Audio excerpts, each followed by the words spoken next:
सभी के जीवन में कुछ ना कुछ उतार चढ़ाव रहते हैं।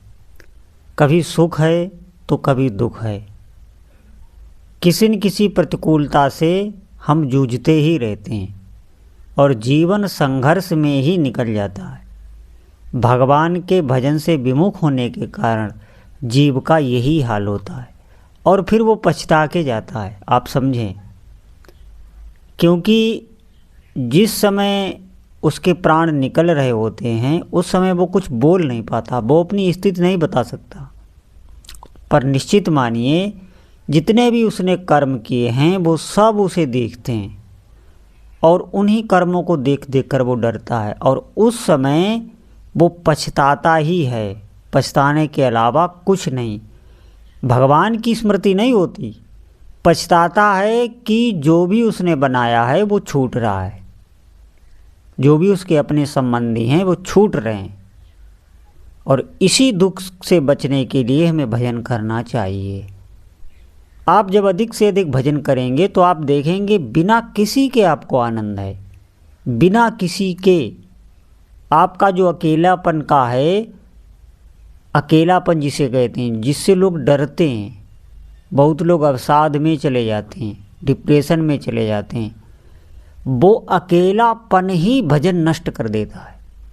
कभी भी आप ये करके देखें, आप अगर अधिक से अधिक नाम जप कर रहे हैं तो आपको कभी भी ये नहीं लग सकता कि आप अकेले हैं। क्यों?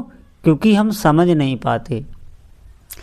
जब से आप नाम जपना आरंभ करेंगे तभी से इष्ट देव का सानिध्य आपको मिलने लगता है। वो आपके आसपास होते हैं, हम उनका अनुभव नहीं कर पा रहे। क्यों? क्योंकि अभी हमारा अंतःकरण पवित्र नहीं है। अरे हर जगह जिनका आप नाम जप कर रहे हैं उन नामी का अनुभव आपको होने लगेगा। आप धैर्य तो धारण करें, उस स्थिति में तो आए। अभी हमारी स्थिति कुछ नहीं और हम सपने बहुत कुछ देख रहे हैं। अरे अगर हम सपने देख रहे हैं तो उस हिसाब से हमारा कर्म भी तो होना चाहिए, भजन भी डट के होना चाहिए। भजन करना हमें सीखना चाहिए अधिक से अधिक। हमारे पास 24 घंटे हैं, 24 घंटे, 24 घंटे में जितना आपको हो सके,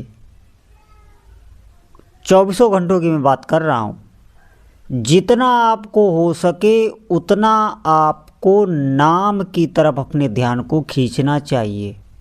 इसी को अभ्यास कहते हैं। अब आप कहेंगे कितने टाइम निद्रा लेंगे, कितने टाइम नौकरी व्यापार आदि करेंगे, क्या क्या करेंगे।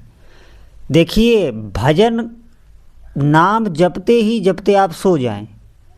कहने का मतलब हम सोने के लिए नहीं सो रहे हैं, हम जपते जपते सो गए, निद्रा आ गई वो अलग बात है। लेकिन नाम जपते ही हम सोएंगे और नाम जपते ही हम उठेंगे और नाम जपते ही हम सभी कार्य करेंगे। अगर ये बात अपने संभाल ली तो थोड़े ही दिनों में आपको अनुभव होने लगेगा, भजन में आपको रुचि प्रकट हो जाएगी। ये ध्यान रखें, हमें अपने ध्यान को खींचना है। जो अपनी चेतना है उसमें बार बार नाम जप का संस्कार डालना है। जैसे हमने भोगों के संस्कार डाल दिए, उस समय वो चीज़ हमें चाहिए ही। आप देखेंगे बहुत लोग अपने संस्कार ऐसे बिगाड़ लेते हैं कि इस समय ये चाहिए, इस समय ये चाहिए, इस समय ये चाहिए, ऐसे संस्कार दृढ़ कर लेते हैं। आप क्या जानते हैं इन संस्कारों का सूक्ष्म शरीर में गहरा प्रभाव पड़ता है। ऐसे ही हमें नाम जप का डालना है। सुबह उठते ही आप जप में लग जाएं, थोड़ा समय जप करके ही फिर और क्रियाएं करें, या और क्रियाएं करनी है जो दैनिक क्रिया करनी है वो दैनिक क्रिया करते हुए जप करें। कुछ समय मन को क्लेश होता है और जो क्लेश होता है उसी में हम जप छोड़ देते हैं। हम थोड़ा सा भी सहन नहीं कर पाते। संसारिक क्रियाओं में तो हम दक्ष हैं और सहन शक्ति भी हमारे भीतर बढ़ जाती है।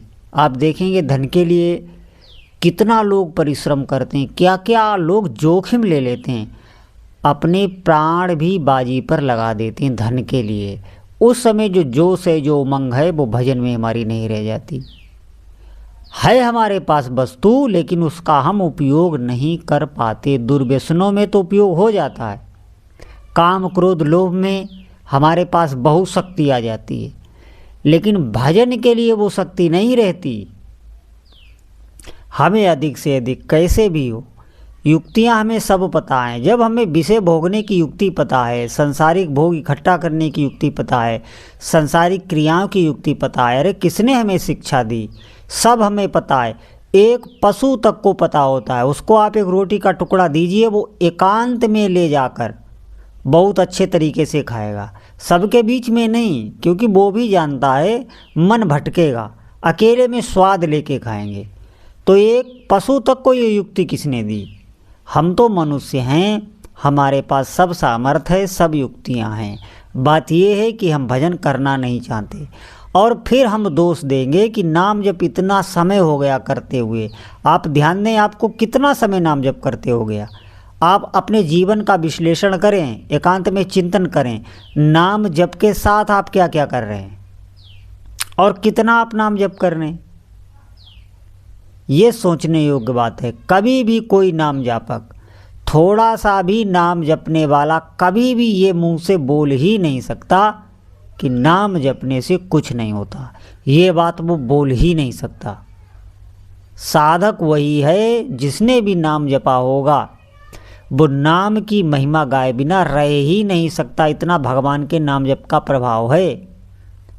आप करें तो निष्ठा से, आप जप करें अधिक से अधिक, उठते बैठते खाते पीते चलते फिरते जैसे भी हो नाम का अभ्यास करें। जो भी आपके गुरु द्वारा मंत्र मिला हो या मंत्र नहीं मिला है, तो भी आप बैठकर शुद्ध अवस्था में भी नाम जप करें।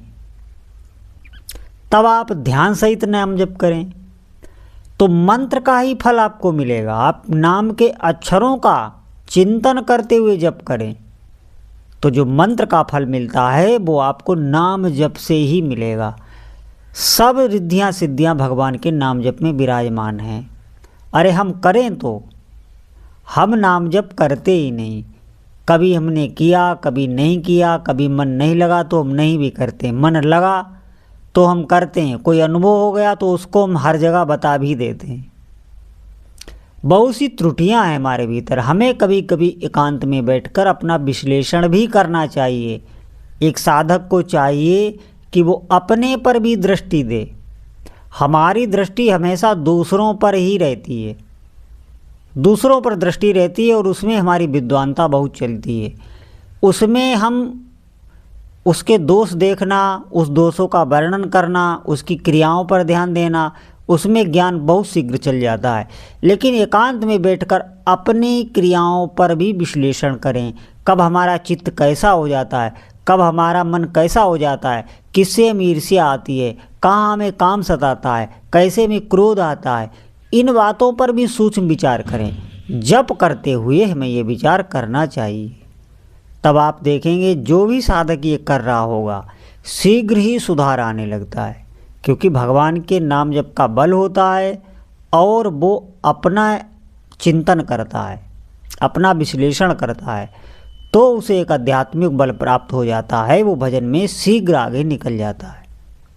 तो जितने भी साधक हैं वो इस बात को समझें कि अधिक से अधिक भगवान के नाम जप करें। बोलो जय जय श्री सीताराम।